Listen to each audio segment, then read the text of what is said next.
estrutura da personalidade. Entre os mais detalhados no assunto estão Allport, Cattell, Eysenck, Freud, Jung, Murray e Sheldon. Entre os autores que enfatizam o papel da hereditariedade no comportamento humano destacam-se Eysenck, Cattell, Jung, Freud e Murphy. Mais adiante será apresentado material coletado na bibliografia espírita também enfatizando a importância dos fatores hereditários. Já os autores Erich Fromm, Karen Horney, Lewin, Rogers, Sullivan e outros dão mais ênfase aos determinantes de natureza cultural, culturalistas. Outros autores enfatizam os fatores atuais, em oposição à importância das ocorrências das fases primitivas do desenvolvimento infantil. Ainda segundo Howe Lindsay, outro aspecto que distingue as teorias da personalidade de outras variedades de teoria psicológica é a ênfase dada ao holismo. Ao adotar uma posição holística, a teoria da personalidade pode estar sugerindo que uma boa teoria deve ser completa, complexa, multivariável, e que ela deve incluir referências às situações dentro das quais ocorre o comportamento humano. As teorias da personalidade empregam o conceito de self em sentidos diversos. Da perspectiva espírita, esse é o mais importante dos conceitos psicológicos, pois se trata da própria alma. Segundo Sears, uma teoria é válida na medida em que prova sua utilidade quanto à predição e provisão de controle do comportamento, e isso é matéria apenas de conveniência, não de veracidade dos fatos. Como nenhuma teoria provou sua eficácia na ordenação de dados do comportamento, não surpreende que muitos psicólogos se sintam estimulados em envidar novos esforços no sentido de construir um conjunto sistemático de variáveis da personalidade. Talvez seja conveniente relembrar aqui que a posição espírita é muito mais ampla que uma teoria da personalidade, sendo mais uma cosmogonia. Tal abrangência dos temas que aborda, daí impossibilidade de se abarcar todas as suas consequências. Assim, impossível e sem interesse a recapitulação de uma grande amostragem de teorias que tentam explicar o psiquismo humano. A adoção, por parte do estudioso, dessa ou daquela teoria, não é fortuita, casual nem aleatória, mas depende do posicionamento filosófico adotado. Esse, por sua vez, obedece às necessidades subjetivas de feição mais afetiva que intelectual, geralmente de natureza inconsciente, onde o amadurecimento da personalidade é fator determinante. Também as experiências prévias são de capital importância, e é onde leva grande vantagem a posição espírita, com a palingênese e pela possibilidade de ocorrência de efeitos físicos ou psíquicos de natureza paranormal ou mediúnica, embora raros e de difícil apreensão. Como foi demonstrado por Ira Progroff, tais fenômenos, em geral, passam despercebidos, a menos que sejam espetaculares. O fenômeno das mesas girantes, por exemplo, perdeu há muito o caráter cotidiano que tinha à época do advento do espiritismo. Segundo William James, Op. Cit., as tendências religiosas do homem hão de ser, pelo menos, tão interessantes quanto quaisquer outros fatores pertencentes à sua constituição mental. Esse autor critica o materialismo médico, que dá cabo de São Paulo explicando sua visão na estrada de Damasco como uma descarga violenta do córtex occipital, visto ter sido ele epiléptico. Taxa Santa Teresa de histérica, São Francisco de Assis de vítima de degenerescência hereditária. Esse gênio psicológico anglo-saxônio pergunta: pode um relato existencial de fatos da história mental decidir de um modo ou de outro acerca da sua significação espiritual? Mais adiante, há momentos de experiência sentimental e mística, que trazem consigo, ao chegar, enorme sentido de autoridade e iluminação interiores. Mas chegam raramente, e não chegam para todos, e o resto da vida ou não faz conexão com elas ou tende menos a confirmá-las do que a contradizê-las. Op. Cit. Pag. 23. Essas observações ilustram bem o fato de ser o caminho proposto árduo e cheio de percalços. Mas, Para uma maior simplificação didática, será feita uma sinopse descritiva das funções mentais, antes de se tentar uma aproximação, ainda que tangencial, dos seus aspectos espirituais. A mente não é, de modo algum, um sistema unívoco. Possui funções as mais variadas, que atuam de modo orgânico, mas com relativa independência entre si, podendo, nos casos patológicos, desenvolver sinais e sintomas agrupados em síndromes ou entidades nosológicas pela semiologia psiquiátrica. Se a patologia e a anatomia falharam na tentativa de delimitar as sedes das funções mentais no cérebro humano, com raras exceções, isso não implica, todavia, que a mente seja um sistema homogêneo e uniforme. Como foi dito, a psicologia concentra seus esforços no estudo da experiência vivida pelo indivíduo, porém, a falta de um método apropriado para investigação em anima nobile, faz com que ela se ressinta da unidade e da generalidade que caracterizam as disciplinas científicas em geral. Ora, a alma, se não fosse uma coisa, não poderia funcionar, muito menos adoecer. Na concepção de Kroenfeld, isso seria uma metáfora inaudita.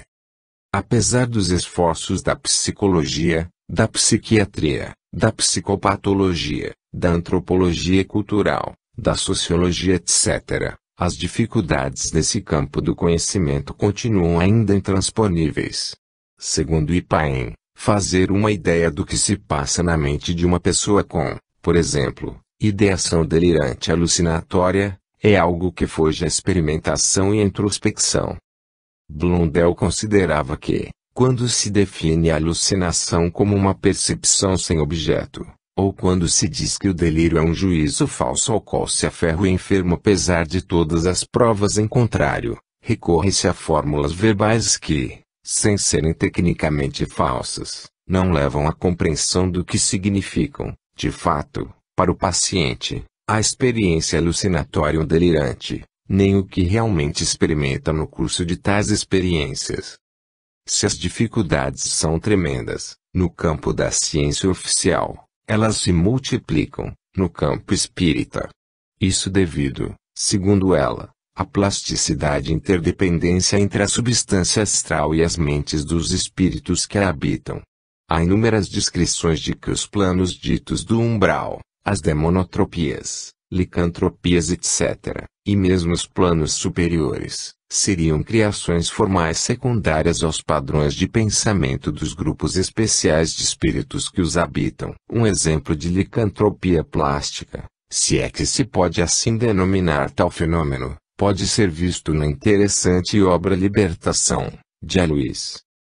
Segundo a posição espírita, no plano astral, os pensamentos são projetados no exterior, sob a forma de energia mental, a plasmar, nos átomos astrais, as denominadas formas pensamento, que correspondem às ideias e imagens plasmadas na mente dos espíritos, como será visto mais adiante. Em que pese a genialidade de autores, tais como Jaspers, Minkowski, Schneider, Binswanger e outros, a psicopatologia não passou além dos fenômenos observados de fora. Para Jaspers, por exemplo, as vias de acesso ao fato psicológico são a compreensão e a explicação, sendo a primeira um ato subjetivo, ao passo que a segunda, objetivo. Seria algo semelhante ao princípio da complementaridade em física. A compreensão consiste num esforço de penetração e de intuição do fenômeno, e a explicação é uma ação intelectual que completa a compreensão. Esse autor centraliza a sua atenção no fenômeno psíquico fundamental, a vivência, e criou um método de aproximação que denominou penetração empática. Para tal se faz mister observar os gestos, a mímica facial, o comportamento, as confidências, autodescrições etc., passando em seguida a classificação dos fenômenos como normais, acentuações dos normais e os incompreensíveis, a que deu o nome de vivências primárias, as quais seriam patognomônicas de psicose. Contudo, Jung, com maior poder de penetração, constatou que, Por trás da impassibilidade da morte psíquica aparente de alguns catatônicos, existem vivências riquíssimas e plenas de significado, geralmente simbólicas. Na experiência do autor, fenômenos mediúnicos também podem ocorrer, mimetizando alterações psicopatológicas típicas. Em medicina existe um postulado que diz: não existe função sem órgão. Ora, como existem inúmeras funções mentais, mensuráveis algumas, por meio de testes psicométricos, é lógico supor que deve haver algum locus responsável pelas mesmas. Já foi dito que as pesquisas psicofisiológicas não foram capazes de delimitar, no cérebro humano, as respectivas cartografias das funções mentais. Para a posição espírita isso é compreensível, pois, segundo a mesma, o cérebro físico não é a matriz da mente, mas apenas o conjunto mais baixo das funções instrumentais da vida de relação. A mente tem sua localização na alma do indivíduo, distinta mas atuante no corpo material, e antes de se adentrar os mecanismos dessa interação será feita uma breve esquematização das funções mentais, tais como observadas de fora. A mais elementar das funções mentais, do ponto de vista psicofisiológico, é a sensação. Ela pode ser definida como fenômeno psíquico elementar que resulta da ação dos estímulos sobre os órgãos dos sentidos. Segundo Adrian, a projeção mental dos estímulos vindos tanto do meio externo quanto interno é uma cópia aproximada dos acontecimentos físicos que os originaram. Contudo, a tendência atual é mais no sentido de infirmar essa interpretação, uma vez que o universo demonstrado pela moderna física nuclear difere frontalmente da ideia que dele fazemos. Essa postura foi antecipada pela corrente filosófica existencialista. Em A Convidada, Simone de Beauvoir ilustra essa contradição entre as imagens e a realidade objetiva, de forma poética, mas brilhante. As imagens que se produzem no campo mental seriam um tipo de reflexo condicionado representativo de uma parcela ínfima da realidade exterior. Os objetos percebidos como densos e sólidos, por exemplo, são compostos de átomos em vertiginosos movimentos e a consideráveis distâncias relativas entre si. Há milhares de anos, os hindus intuíram este fenômeno fundamental e criaram o termo Maya, para designar a forma ilusória com que se apresenta a realidade exterior à subjetividade do indivíduo. As sensações podem ser de origem tanto externa quanto interna, e para que se procedam são necessários o receptor periférico, as vias nervosas aferentes sensitivas e os centros corticais decodificadores. Penfield realizou impressionantes experiências com a estimulação elétrica do córtex sensorial de pacientes submetidos a intervenções neurocirúrgicas sob anestesia local. Conseguiu provocar vivências alucinatórias complexas de feição mnésica. Rini conseguiu demonstrar a existência de sensações que procedem por vias outras que não as descritas pela neurofisiologia. É o grupo das sensações e percepções extrasensoriais, que, segundo Elian James Servinho e outros, tem uma feição alucinatória e provém de vias desconhecidas nas regiões do inconsciente. Nos próximos capítulos, será visto como se processam do ponto de vista espírita e quais os critérios para o diagnóstico diferencial das alucinações e pseudo-alucinações de caráter patológico. As funções paranormais, ou psi, segundo a parapsicologia, existem latentes em todos os indivíduos, com o que concorda o espiritismo. Segundo o grande sábio russo espírita Alexandre Aksakov, as faculdades paranormais, mediúnicas e psicológicas são afins, mas distintas em sua origem, como será visto com mais detalhes adiante. Entre as sensações externas estão a visão, a audição, o tato, a gustação, a olfação, a sensação térmica etc. As internas são as sensações motoras, de equilíbrio, proprioceptivas, sinestésicas, além de sede, fadiga e mal-estar. As sensações são a base do processo do conhecimento, E segundo Leche, se os órgãos dos sentidos não proporcionassem à nossa consciência a matéria-prima das sensações, não teríamos consciência alguma do mundo. Já foi feita crítica e argumentação, do ponto de vista espírita, contra os autores que consideram as sensações como única via do processo do conhecimento. De modo algum o nascituro é uma tábula rasa. Mais adiante, no capítulo referente à infância, esse tema será exposto com maiores detalhes. O próximo passo no processo do conhecimento é representado pelas percepções. Segundo Lopes e Bohr, são a apreensão de uma situação objetiva baseada em sensações, acompanhadas de representações e frequentemente de juízos, num ato único, o qual somente pode ser decomposto por meio da análise. Segundo a psicologia da forma, a Gestalt, o ato perceptivo se caracteriza por uma apreensão da totalidade. É possível que esse efeito conjunto ou Gestalt qualitantem, seja, do ponto de vista subjetivo, o mecanismo plasmador dos ambientes astrais, conforme são descritos nos compêndios da literatura espírita. Essa observação deve ser considerada apenas uma sugestão do autor. Stern assevera que não há forma sem aquele que forma. Essa observação é estranhamente coincidente com o conceito oriental de Maya e com as revolucionárias descobertas da física das partículas subatômicas. Paine complementa afirmando que a consciência não é passiva, um espelho indiferente que reflete a realidade circundante. Ao contrário, toda consciência perceptiva é, no ato, doadora de significações. No processo perceptivo são agregados dados da memória, do raciocínio, da afetividade, além de receber influência decisiva da atenção e da atitude pensante do indivíduo. Em relação aos fenômenos mediúnicos, místicos, etc., William James diz que para a mente médica esses êxtases nada significam senão estados hipnóides sugeridos e imitados, numa base intelectual de superstição, e numa base física de degeneração e histeria. Não há dúvida alguma de que essas condições patológicas existiram em muitos casos e talvez até em todos eles, mas esse fato nada nos diz sobre o seu valor para o conhecimento da consciência que eles induzem. Se quisermos fazer um julgamento espiritual desses estados, não devemos contentar-nos com o linguajar médico superficial, mas indagar-lhes dos frutos para a vida op. Cite, pag. 257. Conscientizada essa válida advertência do autor do pragmatismo, serão vistas algumas alterações de natureza psicopatológica.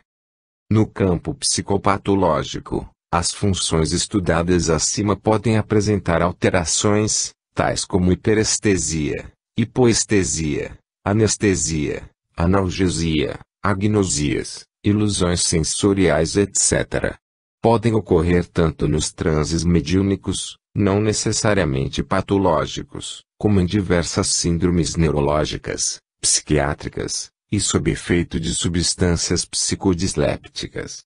Aldous Huxley cita vivências sob o efeito da mescalina, livros vermelhos, como rubis, livros de esmeraldas, livros encadernados em jade branco, que pareciam estar prestes a sair das estantes e arremessarem-se mais insistentemente de encontro à minha atenção.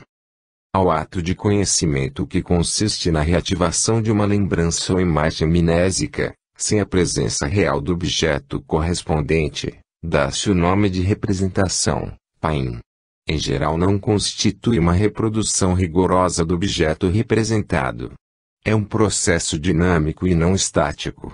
Pintores e escritores podem utilizar voluntariamente as representações durante o processo criativo.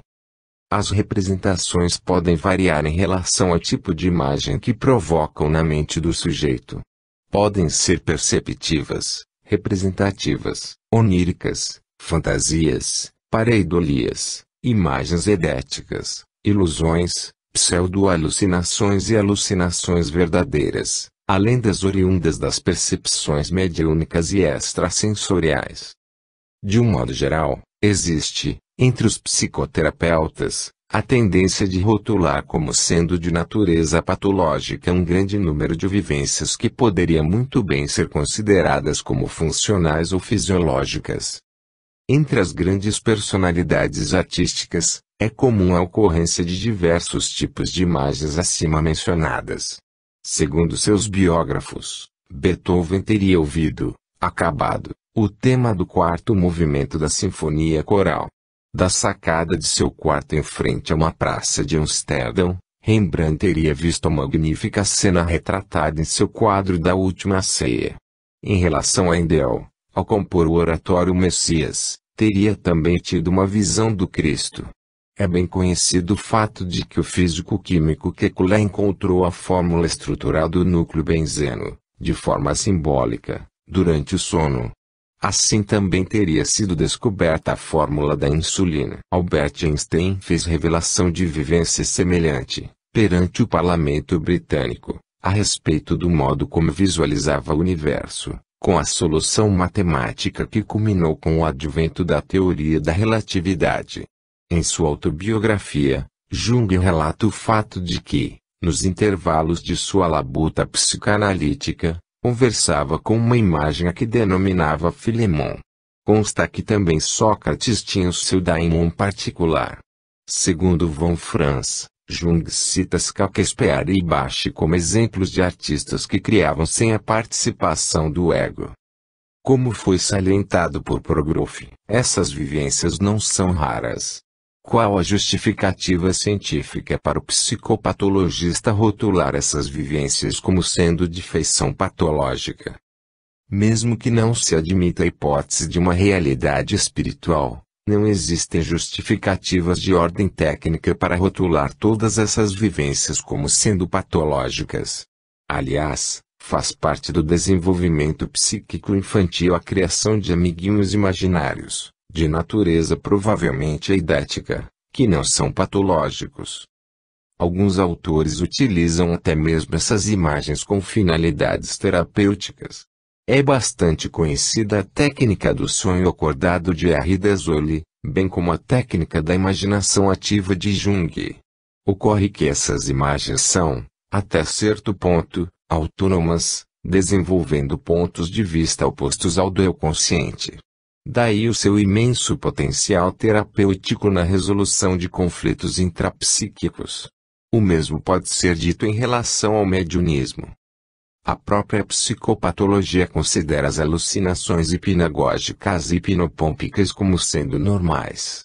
Em relação às imagens oníricas, a simples explicação de que são restos de eunos, satisfação velada de desejos reprimidos, ou mero produto do funcionamento do córtex cerebral, liberada da ativação da substância reticulada ascendente, não abarca fatos verídicos de que alguns sonhos são dramatizações mais ou menos veladas de ocorrências futuras, premonições. A posição espírita explica esses sonhos premonitórios, que seguem o denominado processo secundário freudiano, como sendo fruto da atividade da alma no plano espiritual.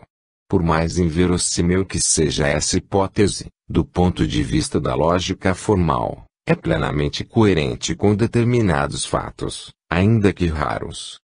É interessante frisar que a maioria dos fenômenos mediúnicos e parapsicológicos costumam ocorrer durante um certo abaixamento do nível mental PGNet. Nesses períodos ocorre um declínio da atividade cortical, com predomínio das ondas alfa, e consequente liberação dos núcleos diencefálicos, que, como será visto mais adiante, seria o locus da interação mente-corpo.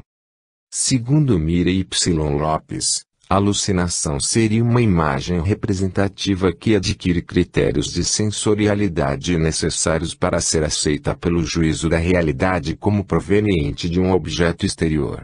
Em geral é considerada como sendo patológica.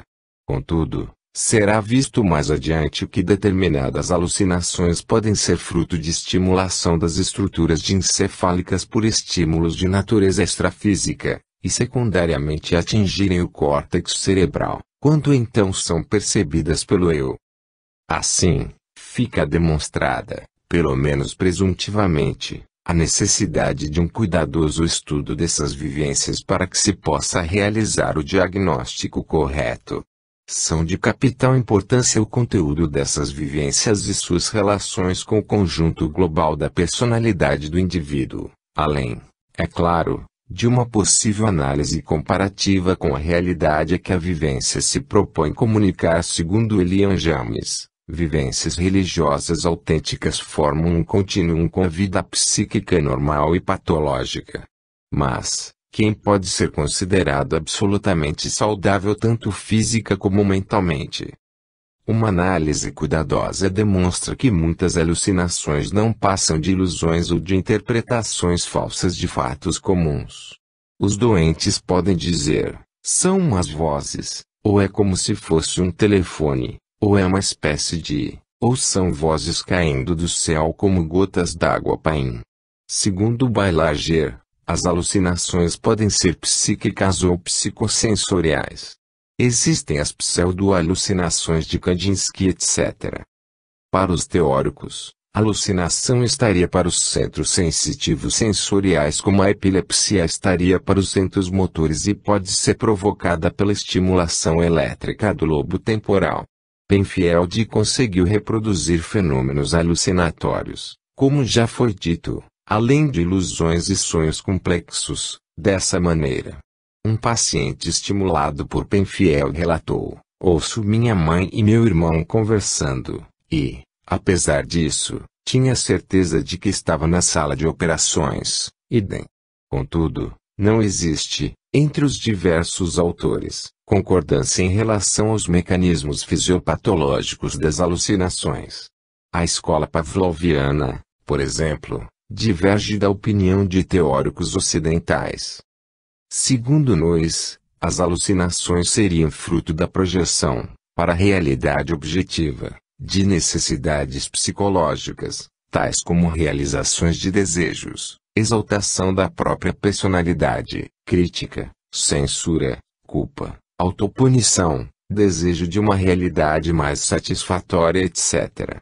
O valor semiológico das alucinações é relativo, pois podem apresentar-se em quase todas as doenças mentais, tais como esquizofrenias, psicose maníaco-depressiva, epilepsia, delírios febris, psicoses isotóxicas, alucinoses alcoólicas, transtornos provocados pelas drogas alucinógenas e nos transes de variada espécie. As hipóteses desenvolvidas pela posição espírita ampliam enormemente o campo semiológico das senso-percepções. Outra importante função mental é o conjunto das atividades cognitivas, as quais também tomam parte na misteriosa cadeia de eventos que forma o processo do conhecimento. Trata-se dos conceitos, dos juízos e do raciocínio. Os conceitos constituem a unidade estrutural do pensamento. Segundo a lógica formal, o conceito é uma forma de pensamento mediante a qual se exprimem as qualidades essenciais de um objeto. Pela sua própria natureza, o conceito é universal, mas alberga também as características particulares e as singularidades dos objetos. Os conceitos se originam a partir das imagens representativas, através dos processos de abstração e de generalização. Exemplificando, ao se afirmar que Sócrates é um homem, o conceito homem perde as características singulares que identificam o indivíduo Sócrates, e passa a simbolizar todos os indivíduos da espécie humana. Houve aqui a abstração dos caracteres singulares e a generalização, tornando a ideia universal. Pela abstração perdem os conceitos as características elementares de sensorialidade. Segundo Sperman, os conceitos vão desde ideias sobre coisas muito simples até as abstrações de alto nível, bastante distanciadas do nível do objeto.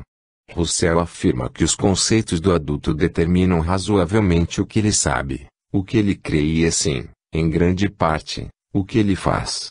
É claro que se devem também levar em conta os outros componentes da personalidade, tais como as emoções, sentimentos, ideais, objetivos e propósitos existenciais. Outra discriminação importante foi feita por Pfander, ao afirmar que não se deve confundir o conceito com a palavra, nem com o objeto. Deve-se discriminar também signo de símbolo. Jung tem importante obra a esse respeito, O Homem e seus Símbolos. Ao processo de formação das ideias e dos conceitos, a psicologia emprega o termo ideação, parte do processo do conhecimento. Um elemento bastante abstrato, mas fundamental na cadeia do pensamento são as chamadas relações conceptuais, estudadas pela lógica dialética e de enorme importância no diagnóstico de determinadas doenças mentais que levam à chamada desagregação do pensamento ou ao pensamento paralógico. São pesquisados mais detalhadamente pelo teste de analogias, e, segundo Prado Jr., são preexistentes na mente humana normal. A riqueza e a qualidade das relações conceptuais são fatores determinantes do nível de inteligência do indivíduo. Também a precisão dos mesmos é fator importante. É interessante observar como as parábolas de Jesus são representações, em nível alegórico e concreto, de elevadas abstrações, impossíveis de serem captadas pela mente das pessoas comuns. Nas doenças mentais, os conceitos e as relações conceptuais se alteram de uma maneira mais ou menos profunda. Pode haver desintegração, condensação, formação de neologismos, alteração ou perda das relações conceptuais. Paine cita o exemplo do paciente para quem a palavra ateu não quer dizer aquele que não crê em Deus, mas, sim, a teu comando, isto é, a serviço de Deus. Jung descobriu, pela primeira vez, que às vezes uma expressão com significado concreto é tomada subitamente em sentido simbólico, geralmente bizarro. Segundo Bunk, não é nada fácil descrever o significado da desagregação do pensamento, nem o conhecimento de suas verdadeiras causas. O que pode parecer, à primeira vista, um despropósito, ou um absurdo, pode encerrar uma profunda mensagem, apenas encoberta por um simbolismo que é dito impenetrável.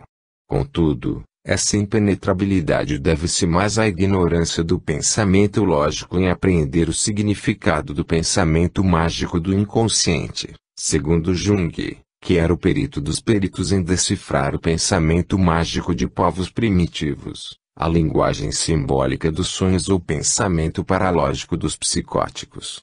As ideias de Jung a respeito desse assunto foram dos principais motivos da sua dissidência em relação à teoria psicanalítica de Freud.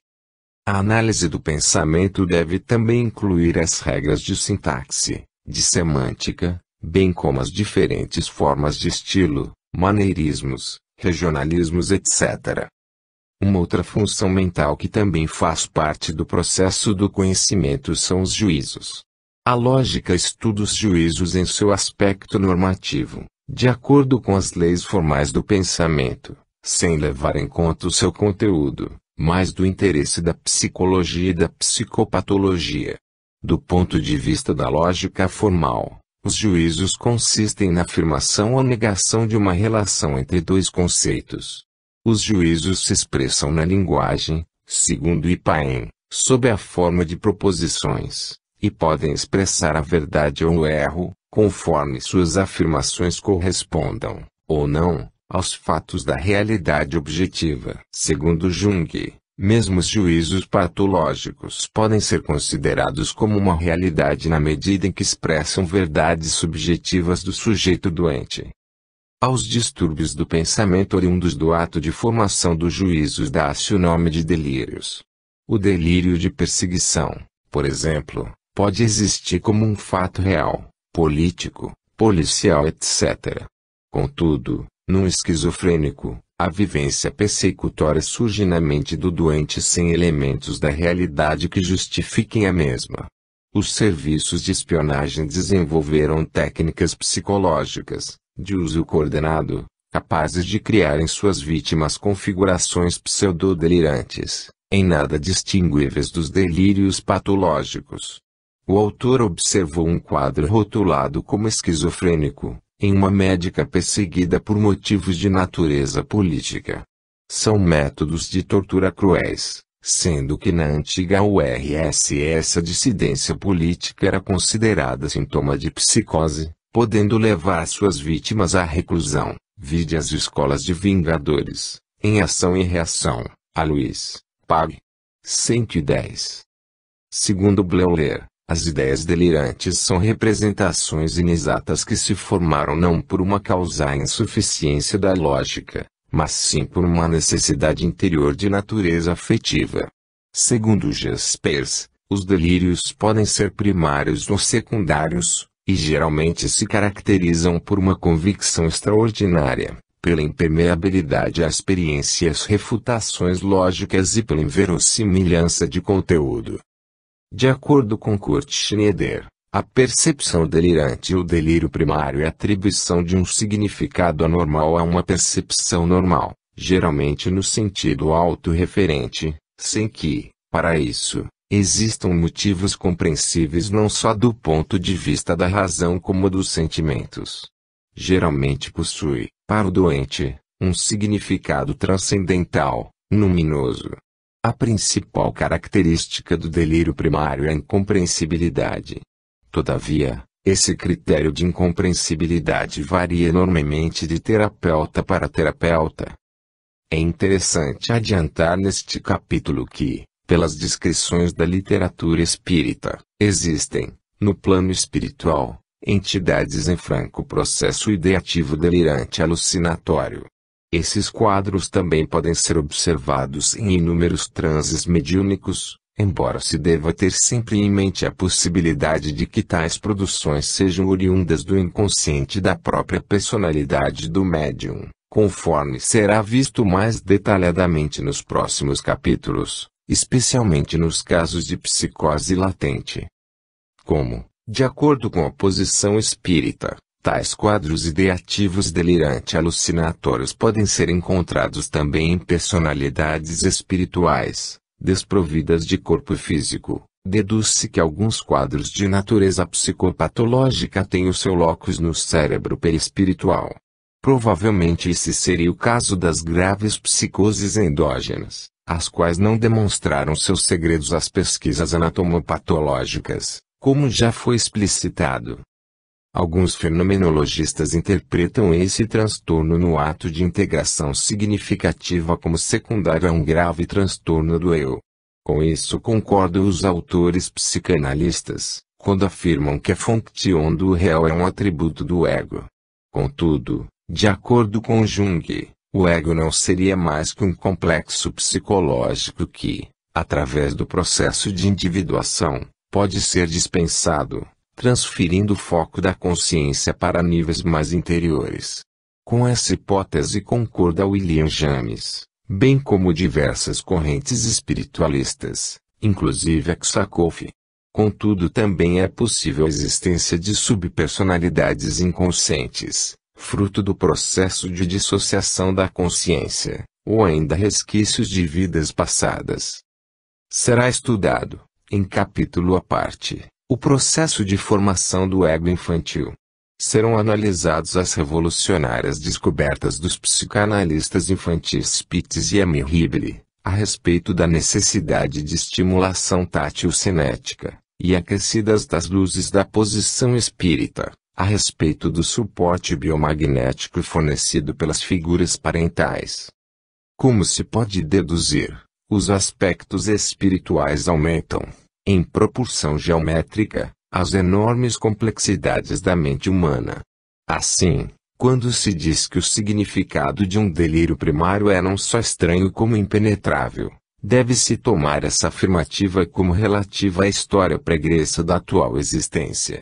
Essa impenetrabilidade pode ser desfeita ao se considerar a possibilidade de eventos desencadeantes oriundos do plano espiritual ou do inconsciente espiritual, onde ficam armazenadas, segundo a posição espírita, todas as experiências da série insondável das anteriores encarnações. Além do mais, existe o estranho fenômeno das personalidades intrusas, ocasionando as denominadas obsessões espirituais, que serão estudadas mais adiante. Quanto às feições formais dos conteúdos da ideação delirante, Elas podem ser classificadas como de grandeza, de relação, de sedução, de perseguição, de ciúmes, etc. Podem ocorrer nas alterações cerebrais, nas esquizofrenias, nas intoxicações endógenas, exógenas, nas demências, nas psicoses sintomáticas, na psicose maníaco-depressiva, etc. Outra função mental intimamente relacionada com a cadeia de eventos descrita anteriormente é o pensamento. Em lógica, o raciocínio é definido como operação intelectual que consiste em selecionar e orientar os dados do conhecimento, tendo como objetivo alcançar uma integração significativa que possibilite uma atitude racional ante as necessidades do momento, e paim. Essa operação complexa estabelece uma relação, de certa forma, causal entre juízos, conceitos, representações e ideias. Em seu sentido lógico, o raciocínio não é verdadeiro nem falso, mas simplesmente correto ou incorreto, conforme obedeça, ou não, às leis que regem o pensamento. Segundo Dewey, as ideias não vão e vêm aleatoriamente, pois cada passo do raciocínio é um passo dado de certo ponto em direção ao outro. Para esse autor materialista, o pensamento, por mais sobrenatural que pareça, é o produto de um órgão material, corpóreo, o cérebro. Segundo a posição espírita, o cérebro é apenas o instrumento final de uma cadeia de eventos que se inicia na esfera extrafísica, como será visto com maiores detalhes mais adiante. O espiritismo também não concorda, como foi dito, com o pressuposto da ciência clássica mecanicista de que a fonte de todo o processo do pensamento é a experiência sensorial. Essa postura tende a ser reforçada pelas descobertas mais fundamentais do século XX, a teoria quântica e a teoria da relatividade. Isso porque esses avanços conduziram o conhecimento a um impasse que somente poderá ser resolvido pelas realidades que estão, por enquanto, muito além do alcance dessas teorias revolucionárias. A escola associacionista tentou explicar o processo do pensamento através das leis da associação de ideias, mas sofre a crítica de não levar em consideração o fato de que no pensamento intervêm inúmeras operações de abstração e de generalização. Na obra Clássico Pensamento, Mira Y. Lopes faz um brilhante resumo das diversas teorias do pensamento, levantando questões fundamentais, tais como: em que consiste o pensar? Que são os pensamentos? Como surgem, se entrelaçam e desaparecem? Quais são as leis a que obedece o processo do pensamento? A que se deve o fato de que, ante uma mesma situação, várias pessoas normais, de semelhante cultura e boa-fé, cheguem, não obstante, a conclusões completamente diversas? Em que consiste a essência do pensar? No próximo capítulo será feito um estudo mais detalhado de uma peculiaríssima forma de pensar, o pensamento intuitivo. As dificuldades teóricas e práticas da filosofia, psicologia, psiquiatria, psicopatologia, neurofisiologia, etc. são tremendas, na tentativa de elucidar esse problema. Aqui também a posição espírita lança novas luzes no problema, como será visto mais adiante. Nos tratados de psiquiatria, sob a denominação de perturbações da ideação, estudam-se os distúrbios do conhecimento intelectual, constituídos pela formação dos conceitos, a formação dos juízos e a elaboração do raciocínio. As alterações do pensamento são geralmente examinadas em seus aspectos formais e em seus conteúdos. Intimamente relacionada com o processo do pensamento está a fala-linguagem. Aqui são analisados a sintaxe, a semântica e o estilo. Lesões de ordem neurológica, especialmente localizadas na área de Broca, produzem alterações bem conhecidas da fala.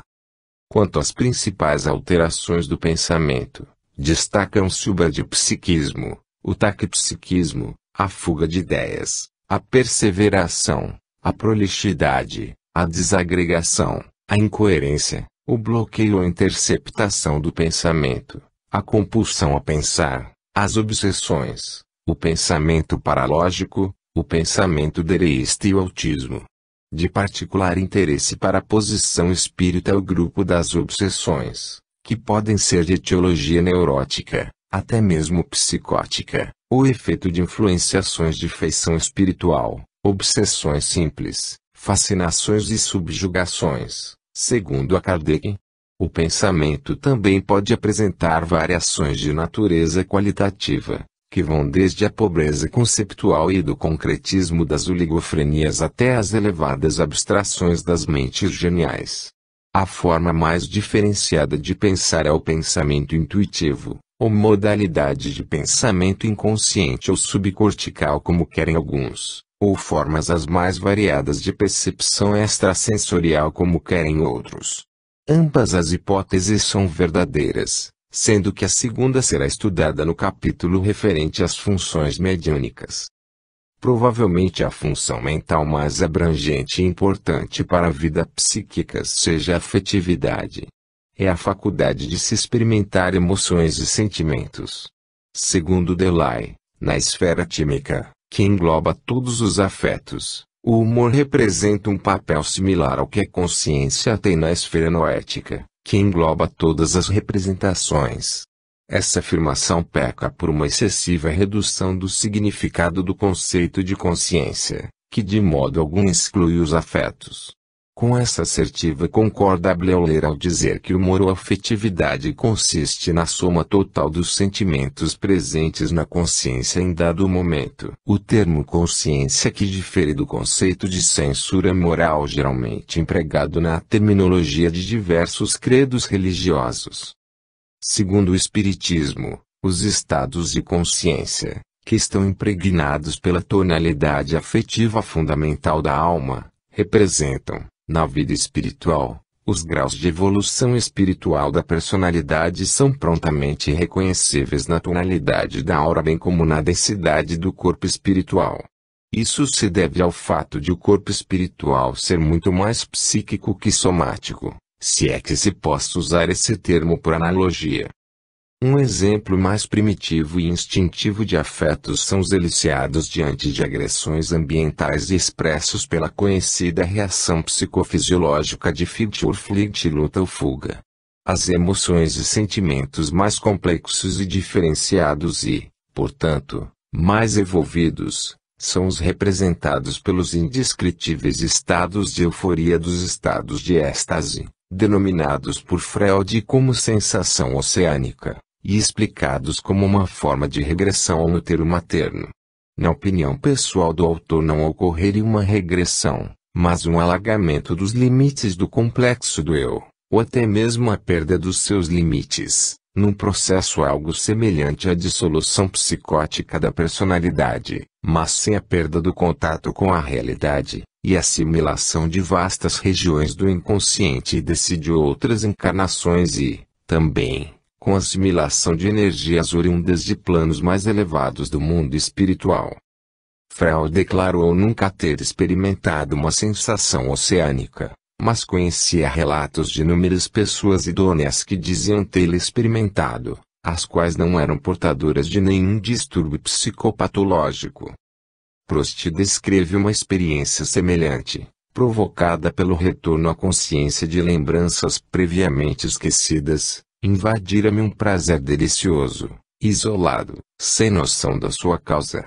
Esse prazer logo me tornara indiferente às vicissitudes da vida, inofensivos os seus desastres, ilusória a sua brevidade, tal como faz o amor, enchendo-me de uma preciosa essência, ou antes, essa essência não estava em mim, era eu mesmo. Cessava de sentir-me medíocre, contingente, mortal.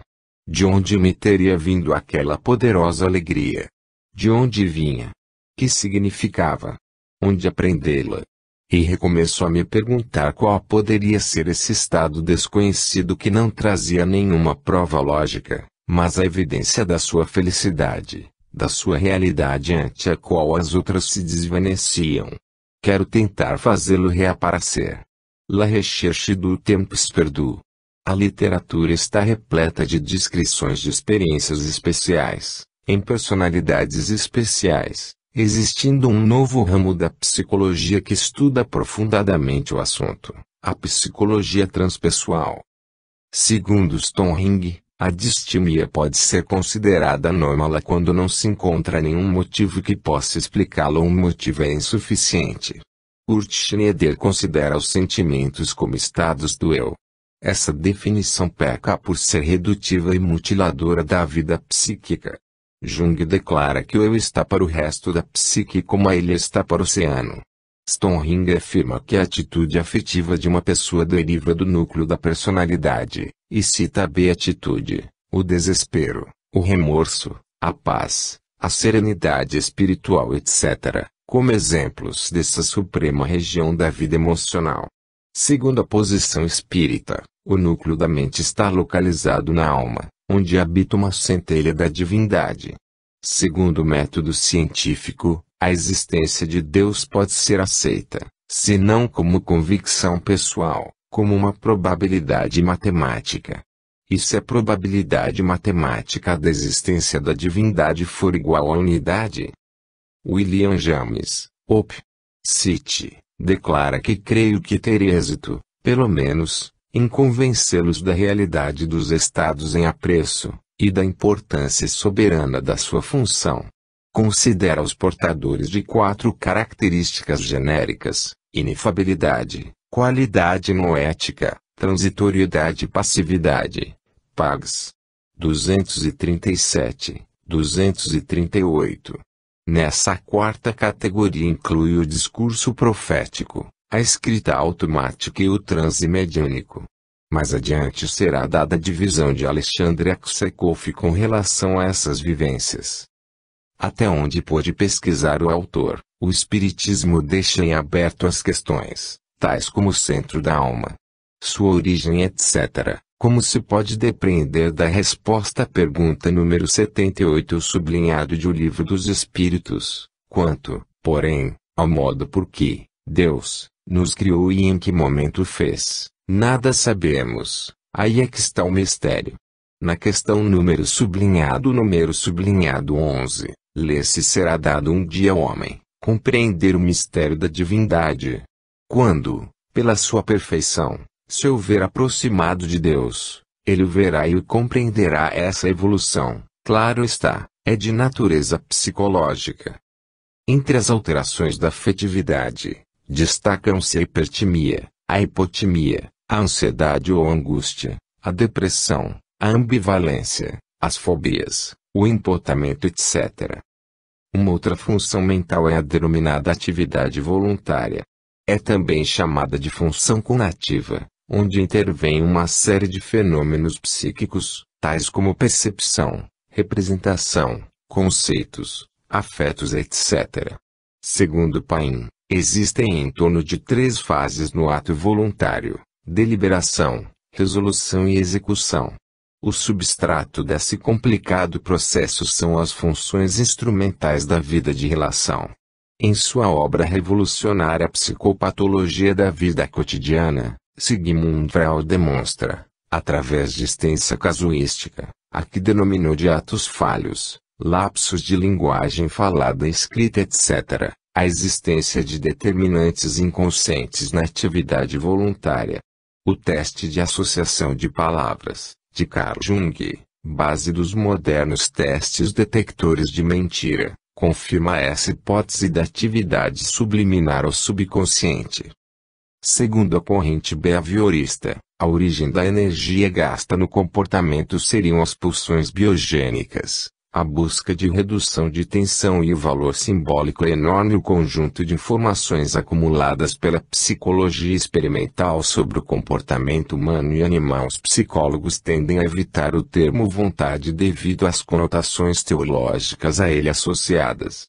No outro extremo do conhecimento, as filosofias budista e hinduísta enfatizam que a superação dos desejos sensoriais ou biogênicos e mesmo os simbólicos, tais como dinheiro, poder e status, e a via régia da iluminação espiritual. Em Siddhartha, irmã se traça, de forma literária, os riscos de atitudes unilaterais nesse processo de superação dos desejos através dos personagens Siddhartha, bem-sucedido, e Govinda, neurotizado.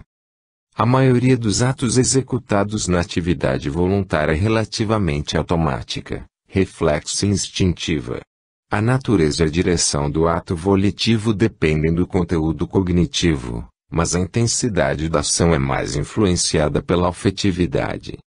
Freud captou muito bem o grau de complexidade da vida de relação, bem como dos produtos mentais subjetivos, mas não cansou de misturar e complicar sua teoria da alma humana. No final chegou, apesar de ser um materialista convicto, à proposição dos confusos e metafísicos conceitos de Eros e Thanatos, ou seja, o instinto de vida e o instinto de morte. Esse posicionamento se parece muito com os conceitos místicos do bem e do mal. Esse tema foi desenvolvido por esse genial autor em sua obra Moisés e o Monoteísmo, onde, entre outras ideias, propõe que Jeová não era Deus, mas um demônio ciumento e vingativo. Os cátaros foram perseguidos pelo Santo Ofício por advogar essa mesma ideia, entre outras seitas heréticas da Idade Média. Carl Rogers, um dos expoentes da importante escola da psicologia do eu, propõe que o comportamento visa a redução de tensão provocada pelos impulsos biogênicos, a tornar o indivíduo mais independente do ambiente, a usar ao máximo suas habilidades, ser criativo e a chegar a níveis mais altos de eficiência. Essa postura é nitidamente teleológica e até certo ponto junguiana e espiritualista. Entre as patologias da atividade, tem-se a agitação psicomotora, a hipobolia, a abulia, o estupor, o negativismo, os cacoetes, as estereotipias, a flexibilidade séria, os tiques nervosos, as compulsões etc. Outra função mental bem estudada, mas ainda bastante desconhecida, é a memória. Segundo a psicofisiologia, a memória constitui a base de toda atividade psíquica. O seu material é constituído pelas impressões que chegam à consciência por intermédio das sensações e são denominadas marcas mnemônicas ou engramas. Essa fixação dos engramas é grandemente influenciada pela atenção, pelo interesse, pela repetição e pela familiaridade com o material psíquico pré-existente. Em seu sentido estrito, a memória é a soma de todas as lembranças existentes e as aptidões que determinam a extensão e a precisão dessas lembranças. Também tomam parte a capacidade de fixação e de evocação. Em neurofisiologia já foram determinados dois tipos distintos de memória, localizados em regiões distintas do cérebro, a memória reciente e a memória pregressa. O suporte fisiológico da memorização ainda é obscuro, mas pode envolver tanto a criação de novos circuitos funcionais entre os neurônios cerebrais como a síntese de proteínas no citoplasma das células nervosas. De particular importância no processo mnemônico são os núcleos da base, especificamente o hipocampo, as amígdalas e os corpos mamilares. A memória tem fundamental importância tanto para o diagnóstico como para a terapêutica em psiquiatria. A antiga hipótese freudiana do trauma infantil ilustra a importância dos engramas na etiologia de distúrbios psíquicos. Aqui também a posição espírita larga ad infinitum no campo da psicologia. Já foi apresentado um exemplo autobiográfico de memória de reencarnações passadas. A rememoração de traumas e conflitos de vidas passadas é muito utilizada nos processos de ajuda psicoterápica de caráter mediúnico. Existe também a técnica da terapia de vidas passadas, embora o conhecido médium espírita Chico Xavier tenha recebido mensagem desaconselhando esse tipo de atividade. O autor concorda inteiramente com essa postura e essa terapia deve receber a mesma crítica às condutas psicoterápicas de natureza hipnótica, já consideradas por Freud como inócuas, quando não prejudiciais, ainda no tempo do grande neurologista francês Charcot, ao lidar com a histeria. Existem algumas publicações, da própria Feri, onde há referência a uma espécie de registro impessoal denominado, pelas correntes filosóficas orientais, como registro acásico. Contudo, esse tema é muito complexo e foge à finalidade deste ensaio. As lembranças de possíveis reminiscências das vidas pretéritas são citadas, embora não com essa explicação espírita, por Jung em sua autobiografia, quando fala de uma personalidade de um século passado, e vivenciada como sendo ele próprio. Jung fez um brilhante diagnóstico diferencial dessa vivência com o fenômeno patológico da dupla personalidade, fruto de maciços processos dissociativos